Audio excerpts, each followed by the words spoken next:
আগামী 16 থেকে 30 আগস্ট সারা দেশে পালিত হবে জাতীয় মৎস্যপক্ষ 2026। ও ভাই, জাতীয় মৎস্যপক্ষ মানে কি?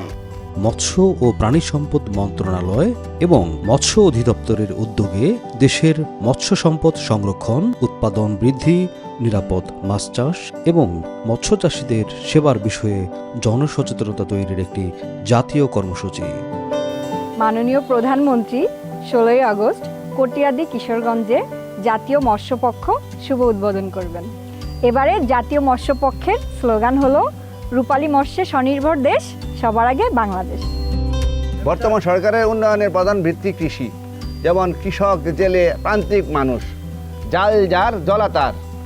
এই নীতির ভিত্তিতে প্রকৃত জেলেদের অধিকার সংরক্ষণ ও দেশের নীল অর্থনীতির বিকাশ, আধুনিক ও বিজ্ঞানসম্মত মৎস্য চাষ, আধুনিক মানসম্মত পণা ও খাদ্যের ব্যবহার, তাছাড়া কৃষক কার্ডের মাধ্যমে সেবা প্রদান, এরকম নানা কর্মসূচি উদ্যোগ গ্রহণ করছে। তাহলে তো মাছের উৎপাদন আরো বাড়বে, পুষ্টি নিশ্চিত হবে, নতুন নতুন কর্মসংস্থান হবে, দেশের অর্থনীতি আরো শক্তিশালী হবে।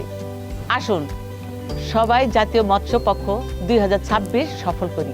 রূপালী মৎস্যে স্বনির্ভর দেশ, সবার আগে বাংলাদেশ।